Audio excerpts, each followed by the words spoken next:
welcome back.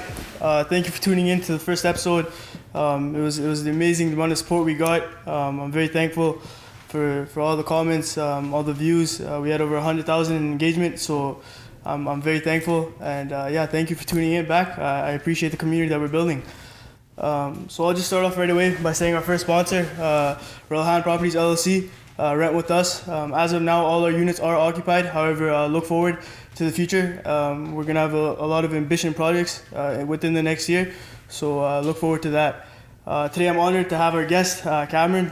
Camron, why don't you tell them about yourself? Okay, I'm Camron Rahmanian. I'm a Alberta born and raised. Yeah. Grew up here, but parents are immigrants, both. Yeah. Came to Canada, in the 70s for my dad, from Iran, my mom from the Netherlands in the early 50s, and grew up in a small town here, oil industry, and found myself in Edmonton after my own degree, after my own education over here, and loved the city. So originally did a bachelor's of education from the University of Alberta. Teaching was, again, always something I love to do. Yeah. My whole philosophy with everything I do is about education. Yeah. And again, coming from an immigrant family, it wasn't really looked well on when I say I want to be a teacher. Yeah. They want you to be a doctor. They want you to be a lawyer. They know you can do a lot with it. And again, it ended up not working out for me. Yeah. Ended up going back to school, doing my master's in business and going to work for the family business, and eventually found my way back to teaching. Yeah. And ended up, in a post-secondary environment. I'm an instructor at NATE. I teach everything from data visualization to economics to a wide range of classes, and it just brings me such joy to return it back to students and just share, what I've learned as well. And then in addition to that, I'm actively involved in the local real estate community as an agent, and just again bringing back the whole philosophy of education. Just teaching of people. It's not about selling houses. It's about making sure that they are educated in the process, and they won't need me maybe for the second time around. Yeah. That's actually very impressive. Not a lot of people can delegate such two responsibilities at one time. So props on that. And we're thankful for having you. Thank you for coming on. It shows that you truly do care and you want to teach your education. So definitely being here is a lot.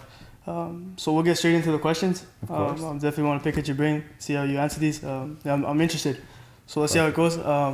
So how do you keep yourself, your team, your colleagues motivated? Again, myself, motivation, as I said, education is one of my core tenets, how I do things. But for myself, how I motivate, why I get up in the morning, first of all, support of the family. Yeah. I have a young family. I have a 8-year-old and a 5-year-old. I have a beautiful wife. And I want to provide for them like I was provided for. And the one thing is through working hard. Yeah.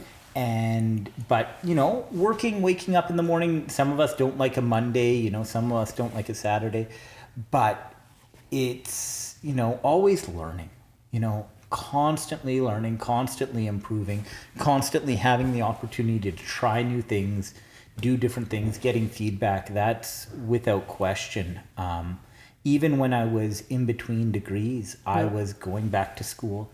I was taking classes. I was reinforcing skills that I had, maybe wanted to work on. I took my first economics course, not during my business degree, but as in between degrees, just for pure interest. And it's to never stop learning. And I think, people nowadays are blessed. You're going into the golden age of information.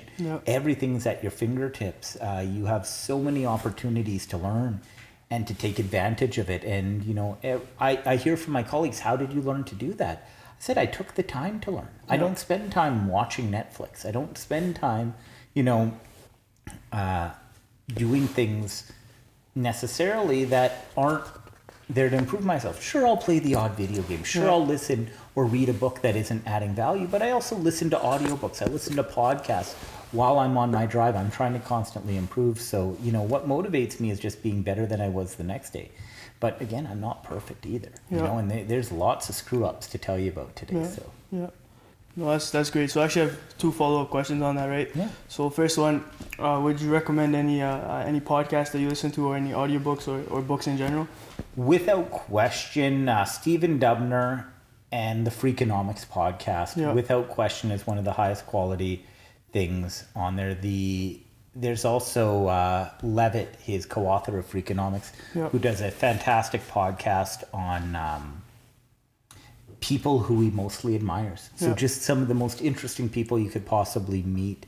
I discovered this podcast about 2 years ago, and it's something I just try to catch the most recent Yeah. or even listen to again. I really, truly love those ones. On the municipal side, I do love the Taproot Edmonton stuff. Yeah. You've got, and then you've got Municipally Speaking with Troy Pavlik, which Yeah. is keeping abreast Yeah. on there. And I think Troy does a great job here in the city of Edmonton to give us a vibrant podcast community, just like yourself. Yeah, trying to thank get you, in man. there. Thank you. Yeah. No problem. Hopefully, yeah. Yeah, and the other question was like, so as you teach at NAIT, right? So how do you keep your students motivated to do well? It's tough, Yeah. without question. And as a student, like again, I'm a constant student, and as a student one time, I know how hard it is Yeah. because you don't see the reason at the time. Yeah. And we'll get into this later with one of your follow-up questions, but it's trying to give them the internal motivation. Yeah. I'm not here to motivate you. I'm here to teach you how to motivate yourself. Yeah. You know, and mostly it's to get them to do things even if they don't understand why they're doing it. Yeah. And trusting in me in the process. You know, and sometimes I get students who don't show up to class. Sometimes I get students who don't understand why you're here. Yeah. But by the end of the process, in some of them, you know, they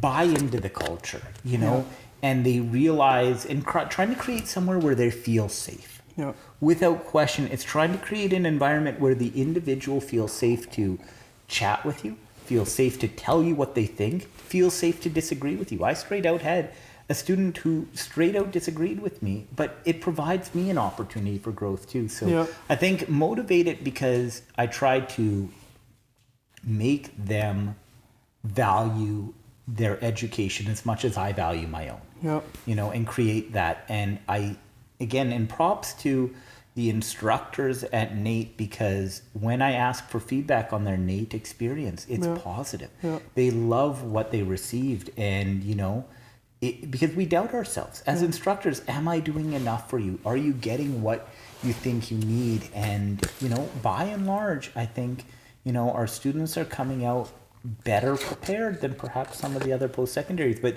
you don't see that at the beginning. You don't see that at the end. But Yeah. you look at people and they're doing all these amazing things on their own while going to school. They're working. I never had to do that. And I just look at these students and I admire them. Yeah. I look at them and I say, wow, look at what you've done while you're going to school. I was blessed to be able to just focus on school. Yeah. But these students are raising kids. They're working. They're starting a business. It's just unbelievable what I can see and what I see in the class. And when I hear it, it's just, I want to give them every opportunity. And that's something I've done lately in a lot of my other classes. I say at the start of class, especially in this online learning environment, shout out your Instagram page, shout out your social, shout out your business. Yeah. Because this is a free opportunity for you to get exposure you didn't have before. And I think, again, I try to motivate them by letting them know I really care about how they do. Does it always work? No. Yeah. Do things sometimes blow up in my face? Of course. Yeah. And sometimes it's bad, but I think it's worth it, because what we are ending up with in the end is making Alberta better, making our students better, making Edmonton better, because again, NAIT and education and these post-secondaries in this city are so important, you know. And I look at how many international students we have and how many immigrants we have come to the city and they stay in the city, you know. And I always die a little inside when I go to the online comment section and I see people crap on Edmonton. Yeah. You know, when I see you say Edmonton's a crap, like, I don't know what else you want in life. I can feed my family. Yeah. I can go on trips. I can afford a house. Yeah. I can have a nice work-life balance. What else would you like in life? Yeah. Because that's what I want. That's the middle-class dream. 100%. And, you know, Yeah. and I can take chances and I can take risks. And if they don't work out, I know there's the community's there too. And people support you here. And it's awesome. Yeah. Yeah. That's beautifully said. You know, from experience, I know that you deeply do care about your students, and it just shows how much you do. So, yeah, that's definitely great. Another follow-up question I have to that is, how do you motivate a seller, like specifically in real estate, whether it be a buyer or seller? How do you motivate them to either close the deal or pursue the house? And this is the magic. And I'm going to give you the magic today. People, and this goes back to my theory of education.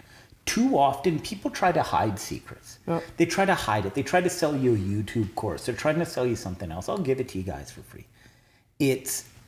Some say you got to be hungry. You got to close. You got to be.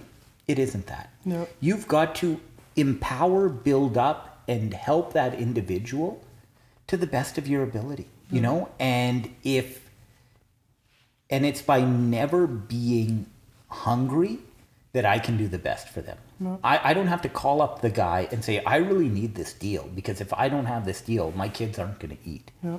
You know, but there are people out there who, that's their life. They work, and it's so tough. People don't appreciate that. They like to think real estate agents are just scum of the earth and they're there to take advantage of people, and they're not. Yeah. They work so hard on behalf of their clients, and it's tough, but it's that education. I educate them and say, when we walk into a house, they will know that's their house. Yep. And my job as an agent then is to make sure they get the house they want and they don't miss out on that house. Yep.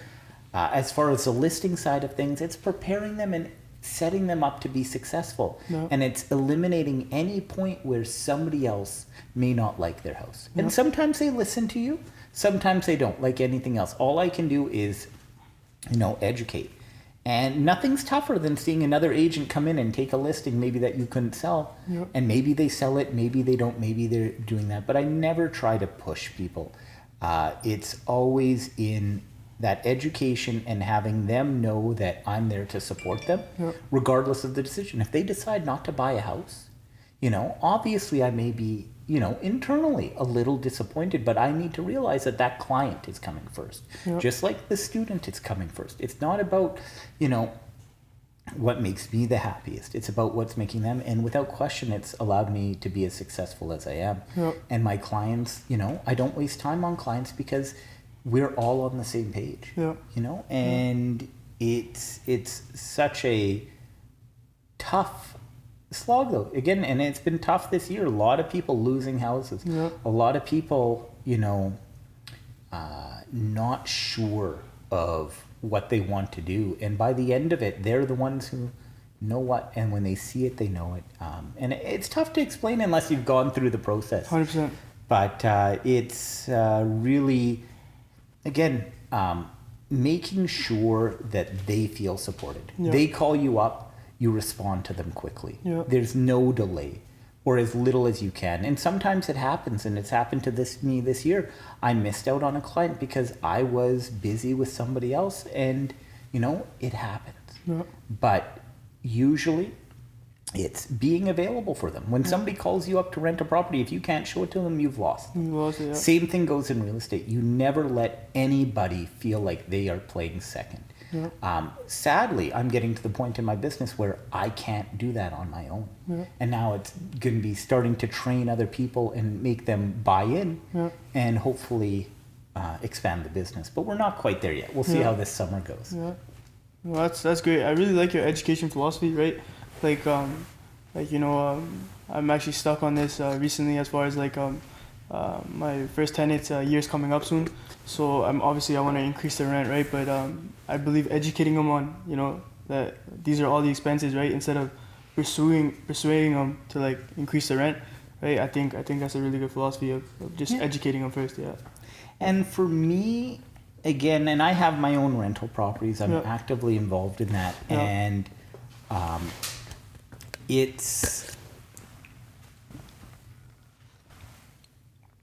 if you have a good tenant, Yeah. keep the good tenant. Yeah. You never want to lose that good tenant. But again, if you can educate them and say, hey, this is what happened, and be reasonable with them and just say, hey, show them the numbers. Say, hey, this is what I'm making. I love having you as a tenant. Make them feel appreciated. They'll appreciate it back. Yeah. And be quick and respond and make sure, if they have concerns, that you deal with it properly. Again, it'll always be a positive and great experience for them. Yeah. And that's the big thing we look for, with any rental and with any client. And I know for a lot of people, they try to find, the client the fastest, or they're trying to find the guy who will rent it so they don't have it empty.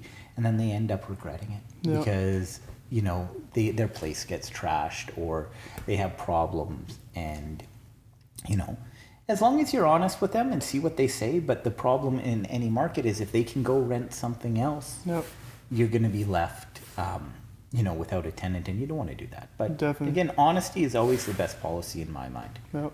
No, that was well said. We'll go to the second question. Tell me about a time when you failed to meet expectations. What did you do to recover? So I failed my expectations. Yeah.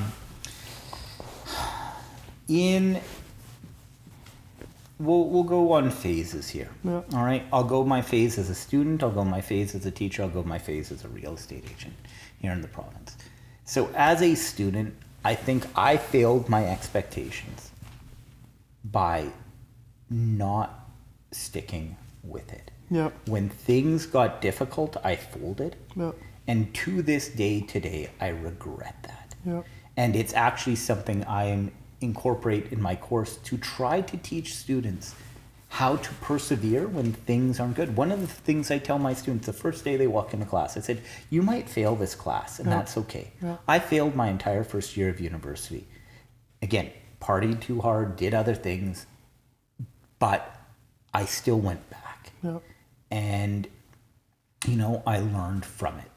Sadly, I didn't stick with what I wanted to. I wanted to be a computer programmer and never did it. Yeah. And I regret that to this day. How did I recover? I teach myself that's why that learning experience is there. I want to continue to learn. And that's how I recovered from that, I think, giving up early on. But I do remember throughout my life, whenever I encountered anything difficult, especially early on, it was giving up. It's like, okay, I'll quit doing that. I don't want to deal with this because it's hard. And I think I've changed that, and I kind of look for those opportunities, ideally, that, challenge me and help me grow. Yep. As a teacher, again, my toughest thing is that I like to keep it casual. Yep. I like to make people feel comfortable. And as a student, sometimes that's not what they're looking for.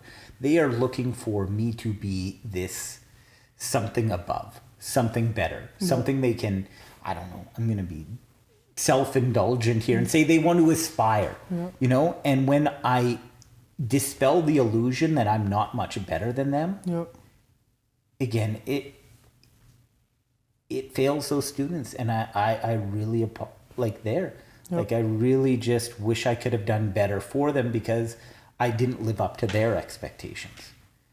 And so how do I get better with that is something I'm still working on. It's just being more mindful, just being more there. But at the same time, I think my success comes from this not pretending to be somebody else. Yeah. Yet you talk to my wife, she says, I appreciate that, yeah. You talk to my wife, she says, you pick up the phone, who the hell is this guy? Yeah. She doesn't know. Like, she says, this is not the person who talks to me when you get home with the kids. This is not the guy who yells at his kids. Who is this patient, calm, thoughtful individual? And I say, I don't know. It's just this part of me that is receptive to it. And maybe it's different faces. Yep. And then failure in real estate is when, again, I don't meet the client's expectations. It happened last week. Yep. And they just said, we didn't think it would be a good fit. Yep. But you can't. As a real estate agent, where have I failed and persevered again is just last week I had a client who said, you're not a good fit for us. Yep. And you can't get upset by it, but you do.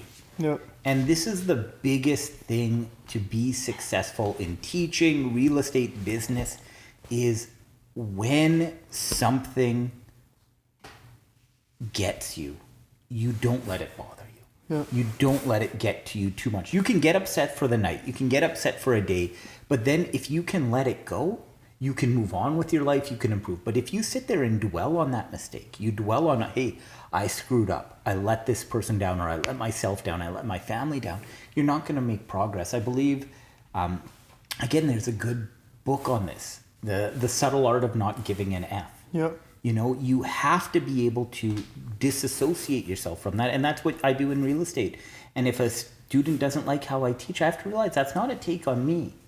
You know, it's a take on them. And I might not be a good fit for everybody. Yep. And I might not be a good fit for as a real estate agent. And what I have to do is thank that client for saying, you know what?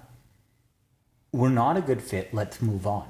Not sit, I've lost that money for my family. I've let them down. Yeah. And so it's just moving on and not dwelling on your mistakes. Because when you dwell on those mistakes, you're going to not look forward and you're going to miss opportunities. Yep. You know, and that's the thing. I just realize that not everything you do is going to be the best for everyone, but focus on the ones who do like or do appreciate what you're giving. Yeah. So what's the internal dialogue like when you do receive like something bad happen, right? Like for me, I would say personally, I do have a hard time sometimes, you know, letting things bother me, which does make me miss other opportunities. So what's the internal dialogue like when? Again, it's like the stages of grief. First, you blame the other person. It's like, what's wrong with you? Why don't you like me? And then you go to yourself, what did I do wrong? Yep. Where did it go? And sometimes it's as simple as, you know, a joke gone wrong. It's as simple as an expectation that was not met. Yep. And, you know, this is why I go with the low pressure style. And some people don't want that. Some people want to be pushed. Yep. Some people want to be pressured. Some people want to be, you know, directed and commanded. And that doesn't work for all.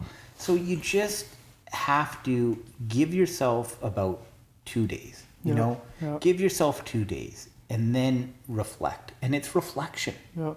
And realize that, you know, you can make mistakes and it can be on you, but that doesn't mean that has to be on you going forward. Move past it, go on. Yep. And if it, you know, and just fight for yourself too. Yep. Don't accept what they give you and say, hey, this is what you have to take. And just say, hey, like the clients who didn't want to work with me, I said, if your other agent is not what you expect and you'd like to try again, the door is always open. Yep. Because if you shut that door and say, thank you, don't contact me again, or I don't want to hear from you again, or thank you for wasting my time, don't do that. Always be magnanimous. Always be better, because you never know when that will open up again. Yep. And you can't, like, I can't be upset if somebody else decides to use another agent. Yep.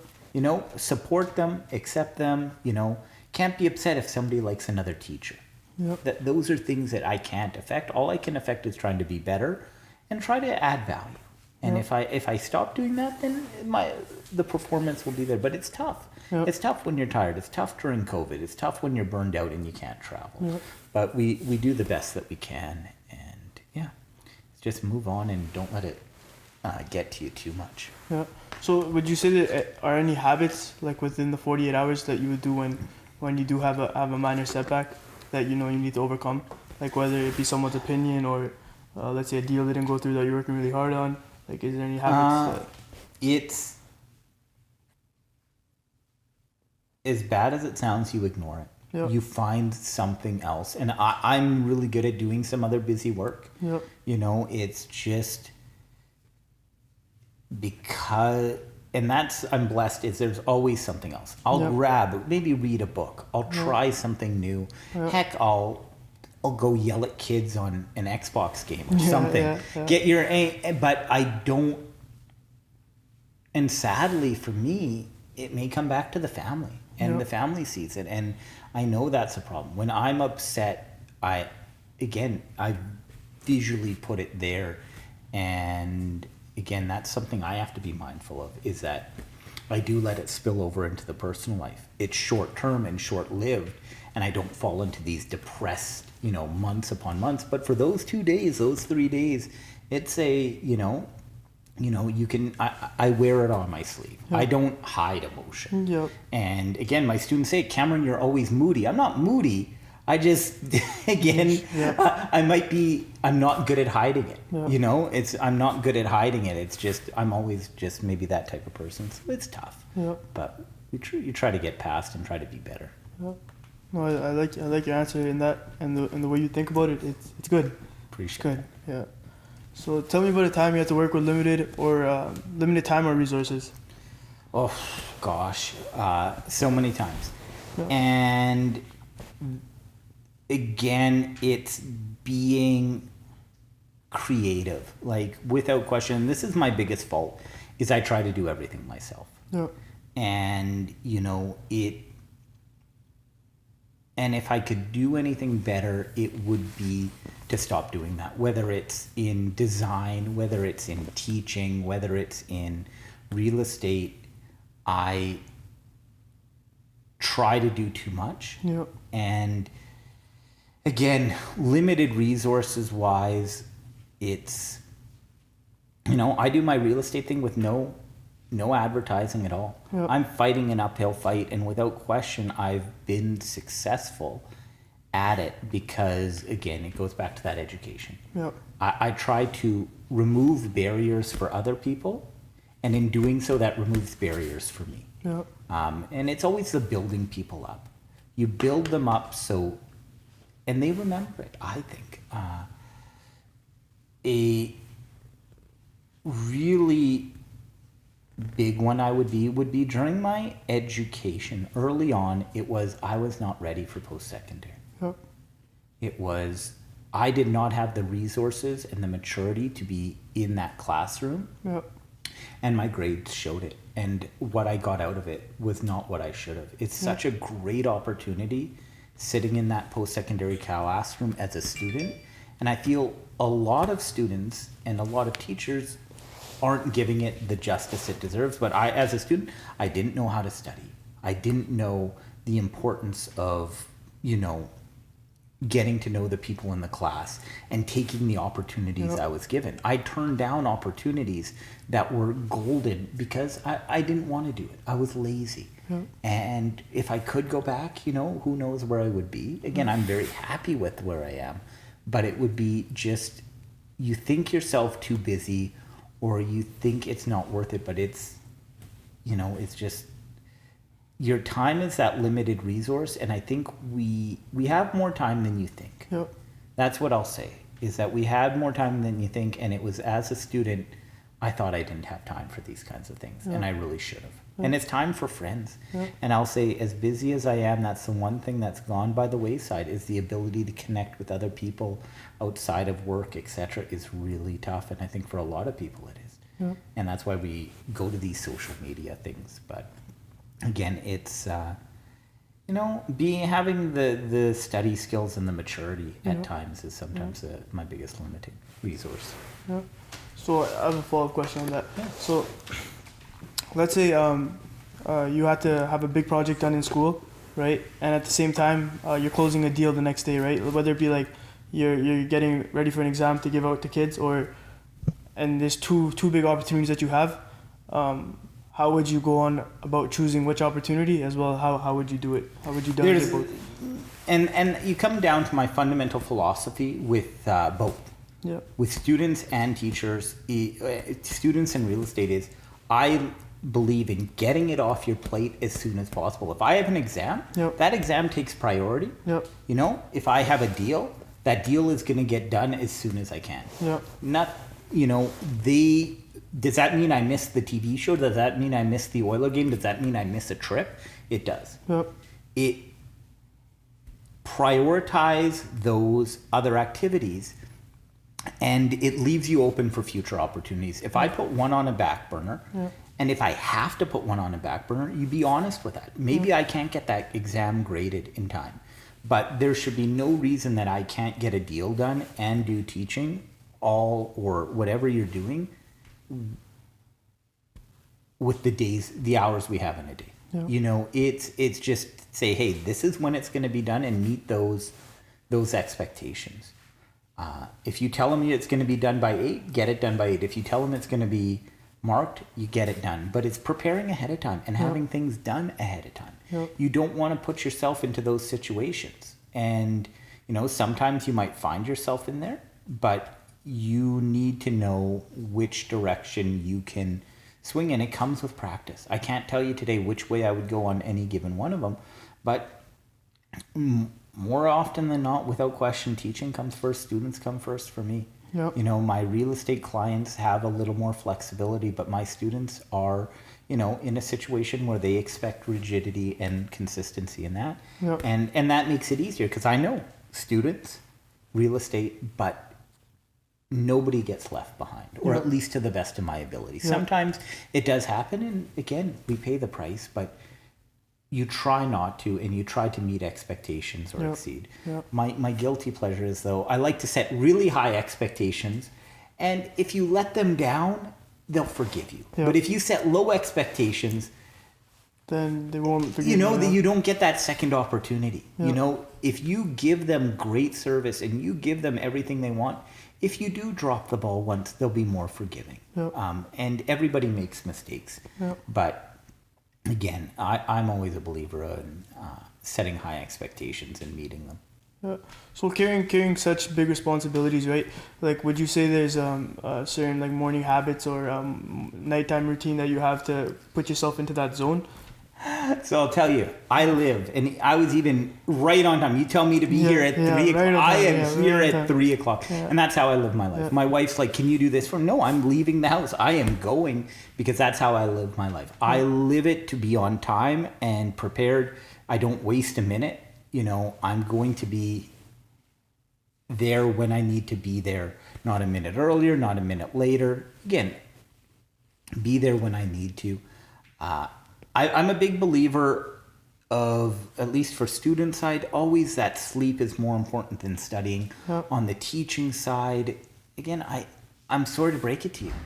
Again, there are no habits. There's no, like, I read the news. Yep. I engage with material. I'm always, you know, scrolling something, learning something, doing something. Even if I'm sitting there on a TikTok, Yeah. my TikTok looks like a damn college course because I'm learning about astrophysics. I'm learning, like, even the social media has been centered that way. So it's definitely a always learning focus. Yeah. And you can even see that. See what your TikTok looks like. See what your Snapchat Yeah. algorithm looks like, in your Instagram. If it's focused one direction and that direction isn't professional development or isn't making better, then, you know, the algorithm's giving you the answer. Yep. As to maybe how to change or where you should focus. Yep. Because those opportunities are there. Yep. Yep. No, that's beautifully said, man. Yeah. So tell me about an unpopular decision of yours. Which one? Any, like, let's say you had a philosophy of teaching, or let's say on real estate you had an opinion of this, and it wasn't unpopular as you thought it would be. Oh, teaching exams. They hate I thought pop quizzes were the greatest idea ever. Yeah. Holy cow, did that blow up. My biggest one, though, I guess my biggest unpopular one is the biggest epiphany is that less is more. Yeah. Lately is what I've been trying. I have crawled back how much I ask of students, and in a way they've given me more than they gave before. Yeah. So I used to have like 3 readings a week. We had a big simulation. We did all this amazing stuff that I thought was amazing, and the engagement wasn't there. The activity wasn't there. The value in the course. They tried to riot against me. Yep. Now that same class is one of the best classes I teach at Nate. Yep. Without question. Yep. Same with, I teach a class on data visualization, and I cannot say enough how important these skills are. Yep. And the focus is on making sure they have that skill and supporting them in that skill. Yep. They have other stuff they're responsible for, but that's on their time. My time there is to build that core competency. And, you know, that's where I'm learning is just pull things back, take things off their plate so they can do the things that you think are important, and tell them what you think is important. Yep. You know, and because I'm the one who knows best in real estate, you know, sometimes it just falls apart and you can't help it. Yep. You can't. I did everything this individual wanted, did everything to help them out, and they had the house, they had it at the deal, and at the last minute, it just, you know, and it's gut-wrenching. And you feel like you let them down, and again, it's ask for feedback and reflect. Yep. And this is the one thing I ask from my students, is say, tell me what you liked, be honest, and don't be afraid about it. You know, don't be afraid to hear criticism. And again, you can get defensive, but realize that if you do it right, you'll grow, they'll grow, and, you know, a respect can grow. Yep. But, you know, sometimes it's just tough. There's a power dynamic there. I have this power at the front of the class, and it's very tough for somebody to be honest with you. Yep. But, you know, I would totally say it's just making them appreciate and see. And again, you've reached out to me, other students reach out to me, so I think I'm doing some things right, but I realize I'm not for everybody. Yep. And everybody is attracted to a different type of individual, and mine is more of a, you know, casual. I can talk to you about the latest Warzone patch. I can talk to you about what's going, the latest TikTok trend. You want to do a shuffle there. You may not get that from someone else, but you may not be looking for that from me. You may not want to hear about you want to hear about the latest economic trends, which I can talk about as well, but, you know, that might get lost, and I have to be careful about that. Yep. Be careful about trying to be too pop culture. Be careful, because, again, I do have that power. And it's much easier in a elementary classroom. You know, like I was told early on, like, again, I looked very young when I walked in the classroom, and it was tough, and that's why I couldn't do it. I you know, and it's to build that experience and say, hey, this is what I've done, and be able to stand up there and brag a little bit, because once you do that, the respect begins to form, I hope, at least. Yeah. Well, that's very well said, and that was a good answer. Appreciate the answer. Oh, no problem. So going off a little track, right?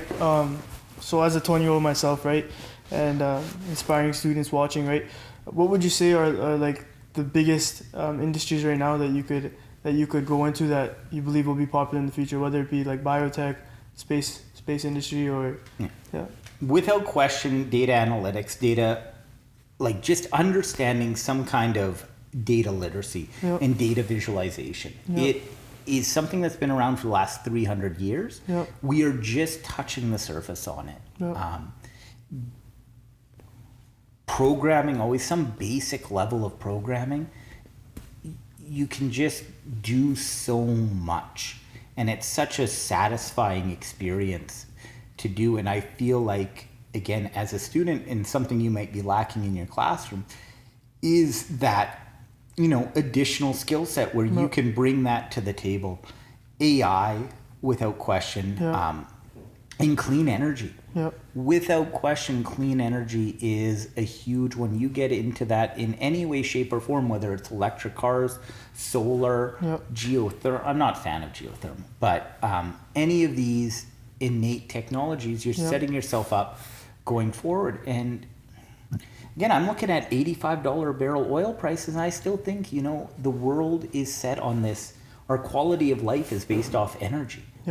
And so some type of energy dynamics, whether it's as an electrician or a grid programmer or any of these things, I think there's lots of opportunities for people, but do not look down on things. If you're wanting somewhere where you can excel and perform and be compensated for being better than other people, without question, sales. Tech sales, auto sales, real estate sales, that is the last bastion that exists for people who want to work hard and hustle and, you know, compete. So, again, and other places where I see opportunities is in, you know, in these social networks and in sharing information. I'm looking at all these biggest influencers lately, and what they've done is broken down and educated. And I think education is still there. We're seeing that, and to not hide it behind whether it's a textbook or whether it's the walled ivory tower that we call academia, it's getting it out there and helping people get out and be socially mobile. This is what I love about Canada. And and Alberta, I'll say, is that, you know, if you're from another country, you know, it can be very hard to move from being poor. But in Canada, you know, with an education, that opportunity is still alive and well. You can, if you get it and you take advantage of the opportunities and you work on yourself, you will be able to do better than your parents. You'll be able to do, at least provide for your family. That doesn't exist maybe in the rest of Canada. I look out east, I look out in Vancouver, and I just shake my head. I don't know how people live. Because I know how hard it is to live here in Edmonton. And if the average house price in Canada is going to be $860,000, you know, what does this mean for the rest of us? Because we're coming into a period of hyperinflation. But the good thing, and this is what I hope for students, young people, is that means they're going to get paid more and they're going to be valued more. Because what we're looking at in this world is people, there's a big disparity in valuation. You have software engineers making $350,000 and you have janitors making $15 an hour. Why is that 1 hour? Really, is the 1 hour of the software engineer giving society that much more value than that janitor? And I would argue no. We need to return values. And what this worries me, though, is it's going to hurt companies. It's going to hurt equity. But I think students and young people and people in general deserve better. And what does that mean? I don't know. All I know is I've been blessed. I've had so much opportunity. And I've squandered some of it. Thankfully, I haven't screwed it up too much. And I still can do fairly well. But again, it's luck. I'm going to tell you that right now. It's first of all luck, and it's who you know. Get to know people, network, and use that opportunity. If you're sitting in a classroom and you admire somebody in that classroom, try to get into their group and try to impress them, because they'll probably do something with it. And that's how I've gotten all my opportunities. If you look at my job at NAIT, it was because of who I sat beside during my master's program. That's who got me into the NAIT program. If you look at how real estate, it's the people I've affected and then referrals and growing that business in an organic way that used $0 of ad revenue. I've never run an ad saying, hey, pick me as your real estate agent, because that doesn't go there. I don't see it, and we'll see, but it's truly, networking is undervalued. And it's the one thing that I say, online learning is so good, except for that one aspect, is that the networking and the face-to-face and the opportunities are gone. And if we continue to, and that's my worry, is what happens if you can now take all your classes from Harvard? Why doesn't Harvard just give you all your classes? Everybody would be better off. But the reason why Harvard's so good is who's you're sitting beside in class. And if they democratize that and give that to everybody, it eliminates the value. But there are so many amazing people sitting in your classroom. It's just you're afraid, or they're afraid to let you know that. And if you don't reach out and you don't connect, you're missing out on the big reason. And this holds true for even kids. You know, it's, you know, who's your kid's parents, all these things. It's getting to know people and putting yourself out there, and it may not always work. I actually suffer in big environments. On a one-on-one like this, I excel. I feel like, but when you put me in an environment where I have to mingle through a crowd, you know, I go in on myself, and it's not where I like to be the center of attention. So again, give me the platform, give me the pedestal. I love it. But again, getting to know yourself, getting to know yourself. And again, I put myself in situations where I can excel. And I try to remove myself from situations where I may not come off as well. Again, self-serving. But again, sometimes it's just luck. But it's luck in who you know is what I would say. I totally agree with you on renewable energy as far as AI goes as well. You know, Amazon's already implemented a lot of AI as far as robotic goes. So I definitely agree with you in those two industries. Renewable energy just for the environment, I think it has to happen for sake. So it's definitely going to be a big industry going forward, right? What would you say your biggest accomplishment is to date? That you're super proud of and passionate about? Accomplishment that I am, and this is where I say my biggest fault is I don't take pride in what I've done. Yep. Again, I like to maybe admit it. I would say to be as successful as I have been in real estate and teaching as a part-time agent, and being better than I am on a piece of paper. If I gave my resume to you, you would say, who is this guy? Yep. But when you walk and talk to my colleagues, I feel like they know who you are. They know that I'm solid. Yep. And I think that the compliment is like some of the smartest people I know come to me. Yep. And without question, that is just such a great feeling to these people I look up to and admire are wanting to take some of their time and out of their day to listen That's to wonderful. listen to what I have to say. And I think without question that, and it's a simple phone call maybe once or twice a week from these individuals that just bring a nice joy and getting to hear other people's perspectives. But it's that, being recognized for what I have done, or what I can do, not what I have done, or some letters on my resume. Yep. It's that, this, if you need help with this guy will be able to help you out. Yep. And it happens in real estate as well. If there's other agents who need help with something, they know they can come call me up and I'll have answers for them on some of these things. And it's tough when there's 3,000 agents. It's nice to be known as somebody who can get some things done for you. Yeah. No, that's wonderful, and that's very meaningful and deeper than, just a certain pedestal that you would say, right? Like, yes, that's actually a very meaningful question. I like it. Yeah. Meaningful answer, yeah. And again, that's the thing. Like, I could say it's $200,000 in commissions or whatever else, but that isn't what I'm proud of. I actually hate it. Yeah. I absolutely hate that that's in that industry how we acknowledge improvement, how we acknowledge success. But sadly, again, the world's still working on money. Yep. Until money doesn't matter, that's how that industry does it, but it's definitely not how I do, even though it's not bad. Yep. Again, it feels good still where I'm not worried about spending money, but it isn't where I think my biggest accomplishment is. Yep. And it's seeing my students successful. Yep. I will say that without question. Yep. Is seeing them be successful and seeing them achieve feels so good. Yeah. And I don't care if I had anything to do with it or not, but just anytime they are able to be successful, I just love it because I think they deserve it without question. Yeah. And if we're going to look, and I can't pick a particular student out of the hat, but just anytime I read about something like that, I take it. And my colleagues, when I see what they can accomplish, and if there's anything I can do, it's other people, not myself. Yeah. Well, that's wonderful, man. It's been an honor picking at your brain today, Camron. I'm excited to see what you're gonna do next. You're a man of a lot, so it was a very interesting conversation. I appreciate all the nice advice you gave. It was good. As an appreciation, we'd like to give you a bottle of wine. Gosh, awesome. Thank you. I'll make sure I don't drink, so I'm going to give it to one of my clients and I'll make sure this is a famous bottle.